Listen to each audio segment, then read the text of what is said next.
ଝାମୁ ଯାତ୍ରା ଏଇ ବର୍ଷକୁ ମିଶାଇ ଆମର ପଞ୍ଚଦଶ ଝାମୁ ଯାତ୍ରା ଏଥର ମାଆଙ୍କ ପାଖରେ ଅନୁଷ୍ଠିତ ହେଉଛି। ଆଉ ସବୁ ବର୍ଷ ଭଳି ଏ ବର୍ଷ ବି ବହୁତ ଲୋକଙ୍କ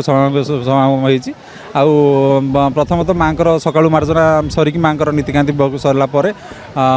ମାଆଙ୍କ ପାଖରେ ମାଆଙ୍କର ପୂଜା ଅର୍ଚ୍ଚନା ସରିଲା ପରେ 100 ଲୋକ ଆମର ମାଆ ମାନେ କଳସ ବୁଡ଼େଇଲେ। କଳସ ଶୋଭାଯାତ୍ରା ଯାଇ ଘଣ୍ଟୁଆଙ୍କ ସାଙ୍ଗରେ ଯାଇକିରି କଲୋନୀ ସାରା ବାଟ ସାରା ସବୁ ଚାଲା ହେଇକି ଆସିକି ତାପରେ ଏବେ ମନ୍ଦିରରେ ପହଞ୍ଚି ମନ୍ଦିରରେ ଯେମିତି ଝାମୁ ମାଆଙ୍କ ପାଖରେ କାକଟପୁର ଆମର ଅଧିଷ୍ଠାତ୍ରୀ ଦେବୀ ମା ମଙ୍ଗଳାଙ୍କ ପାଖରେ ଯେମିତି ଝାମୁ ଯାତ୍ରା ହୁଏ ଏଠି ସେମିତି ସମାନ ଏଇଠି ସେମିତି ହୁଏ। ଶ୍ରଦ୍ଧାଳୁଙ୍କର ସକାଳୁ ସମାଗମ ରହିଛି ଯେମିତି ସବୁ ବର୍ଷ ହୁଏ ଏଥର ବି ବହୁତ ତାଠୁ ଅଧିକ ଲୋକଙ୍କ ସମାଗମ ହେଇଛି। Ajit Kumar Sadangi councillor ward number 8 जे 8 नंबर ठारे थिबा माँ मंगला मंदिर दीर्घ दिनर मंदिर एवं बहु पुराणा जेहेतु ये जितेबाला आजबेस्ट कॉलोनी आरंभ है 82 मसीह ता परठू प्राय वर्षे 2 वर्ष पर मंगला मंदिर प्रतिष्ठा करते से जो काकटपुर लोक मैंने जो मैंने थिले ये मंगला मंदिर प्रतिष्ठा करते एवं सेबठू मंगला पाखे ये मंगला मंदिर नीति गति सबू ठीक चली जो चैत्र मसटा पर्व माँ मंगला झामू यात्रा शेष मंगलवार दिन ये अनुष्ठित हुए। तेणु ये मंगलवार इटी जेते प्राय आगुरी प्राय वृंदावन कॉलोनी ये प्राय हजार हजार लोक रोते एवं जेहेतु कॉलोनी संख्या कमीगला घर संख्या कमीगला और चाकरी कर लोक मैंने रिटायर्ड करगले तथापि भी मंगलवार दिन ये भल समावेश है। प्रति मंगलवार भी बहुत भिड़ हुए नहीं झामू यात्रा तो प्रति वर्ष आद्यरू आरंभरू बहुत लोक होते एवं भी सही लोक कंटिन्यू रही जेहेतु मंगलवार स्त्री लोकंर मंगला ओषा करती से माने झामू यात्रा दिन निश्चित ये आसवाटा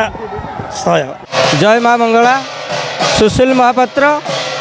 बस्ती सुरक्षा संघर सभापति तथा मंगला मंदिर जड़े सदस्य आज ये जो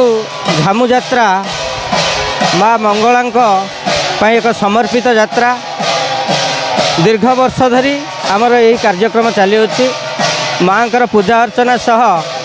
आज को 15 वर्ष तले यही मंदिर युवक माने सदस्य माने यही झामू यात्रा आरंभ करते क्रमागत भाव में प्रतिवर्ष जो 15 वर्ष को पड़ी चली यही माँ मंगलांकर एक विशेष उद्देश्य रखी किछ लोक मैंने करथिले। प्राय मंगला मंदिर आमर काकटपुर अच्छी एठी यही वृंदावन कॉलोनी रे काकटपुर लोक अधिकांश लोक काकटपुर लोक थे जो मैंने बंदर एम्प्लॉय थिले से मैंने प्रथमे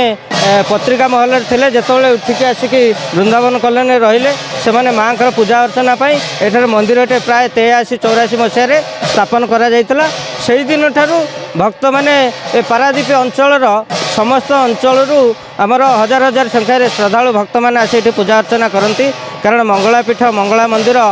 पारादीप रे कम थिला तेणुक ये गोटे तो मंगला मंदिर थिला तेणुक समस्ते आसती तेणु दीर्घ से 83-84 मसीह पूजा अर्चना चली एठिकार जो स्थानीय बासिंदा माने काकटपुर बासिंदा अधिकांश से पूजा अर्चना करुले से चली चली आउ से किसी लोक आमर अवसर नहीं गला परे तांकर पिला माने आउ जो माने बस्ती बासिंदा माने अच्छा पूजा अर्चना चलती तेणु जेमती आमर मंगला काकटपुर मंगला जेमती जो विधि अनुसार पूजा अर्चना हुए ये से विधि अनुसार पूजा अर्चना हुए ये आमर पूजा करती मंदिर कमिटी अच्छी कमिटी को परिचालना करती श्रृंखलार सहित परिचालना हुए आउ ये झामू यात्राटा 15 वर्ष धरी श्रृंखलार सहित महा आडंबर पालन कर